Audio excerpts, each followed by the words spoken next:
Magandang araw mga kapolitika at welcome back dito sa ating YouTube channel.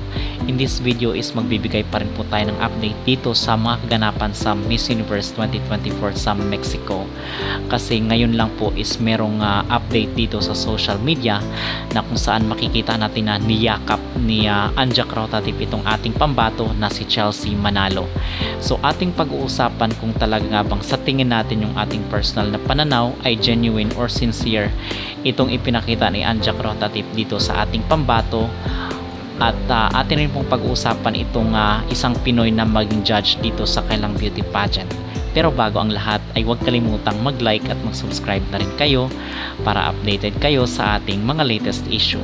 So tinututukan pa rin po natin itong mga kaganapan at mga update, pinaka-latest na update dito ng ating pambato sa Miss Universe 2024 na si Chelsea Manalo. And ngayon po mga kapolitika, meron po tayong breaking news na nasagap dito sa social media na kung saan is niyakap ni Anja Crotatip itong ating pambato na si Chelsea Manalo. So marami tuloy ang mga napareact sa social media na sign na ba ito na katulad ni Nawat ay makipag-reconciliate din itong si Anja Crotatip dito sa mga Pinoy. So yung aking personal na pananaw, aking personal na opinion dito mga kapolitika ay siguro bigyan natin ng benefit of the doubt itong ginawa ni Anja Crotatip na niyakap niya itong si Chelsea Manalo. So ang sabi pa nga doon ay tinawag niya daw itong si Chelsea Manalo bilang humble queen. Okay, so somehow siguro ay nakita at naiparating ng mga Pinoy ang sentimiento dito sa Miss Universe na kung saan itong ginagawa natin na constructive criticism dito sa kailang organization, kasi nakita nila itong nangyari sa Miss Grand International na agree at talagang satisfied ang mga Pinoy sa naging resulta. Okay, so siguro somehow ito ay siguro pwedeng sabihin natin na pwedeng magbago itong si Anja Crotatip at itong Miss Universe organization na kung saan is maging patas ang kanilang judgment dito sa mga kandidata. So siguro ang tama na reaksyon dito mga kapolitika ay mag-observe, magmanman lang tayo dito sa makaganapan sa Miss Universe, kasi hindi naman natin pwedeng sabihin na okay na ang lahat. So hindi naman ganun. So ang sa atin lang dito ay gawin natin yung ginawa natin dito sa Miss Grand International na mag-comment tayo doon sa social media na ang mga Pilipino ay all eyes dito sa ginagawa nila sa Miss Universe. Okay, at the same time hindi na po tayo boboto at gagastos dito kasi medyo mahal pala. Nakita ko doon sa kailang website mga kapolitika, medyo may kamahalan yung bundle na boto. So hindi na po tayo magpapadala dito kasi dito naman sa Miss Grand ay naka first runner up naman tayo kahit hindi natin pinaulanan ng boto yung ating kandidata. So ganun lang siguro ang gawin ng mga Pinoy dito kasi sa tingin natin is effective. Okay, kasi the more makikita na very passionate tayo dito na binoboto, nagpapaulan tayo ng boto at lagi tayong top 1 ay napaglalaruan tayo mga kapolitika. Okay, so lesson learned na yung nangyari dito sa Miss Grand International. Kung ano yung ginawa natin sa Miss Grand International ay gayon din ang gawin natin dito sa Miss Universe. Agree ba kayo mga kapolitika, at ano ang inyong masasabi dito sa pagyakap ni Anja Crotatip dito sa ating pambato na si Chelsea Manalo at talagang kinausap pa siya ng mga head ng Miss Universe organization? Mag-comment down below at huwag kalimutang mag-like at mag-subscribe na rin kayo para updated kayo sa ating mga latest issue.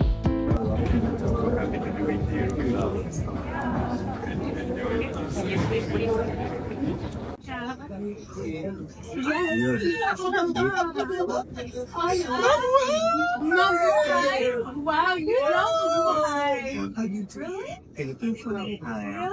Really?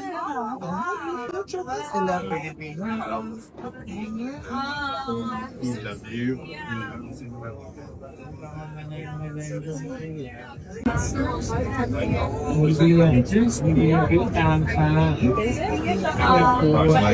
Good luck.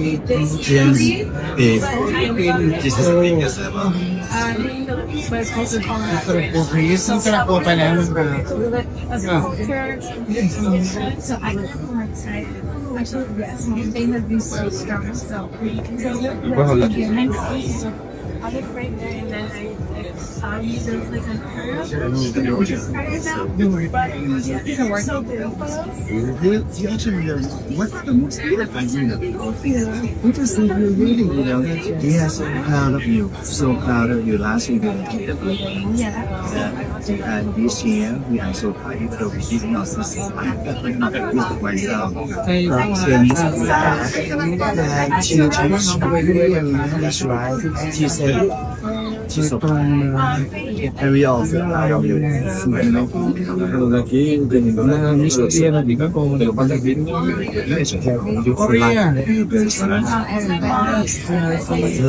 you.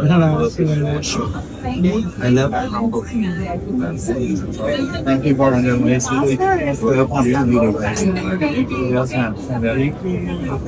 love you. I love you.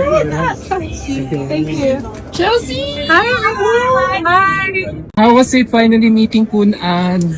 Oh, it was amazing. I told her how amazing how Aura was like, and how fun and how accommodating it is to be here in Mexico.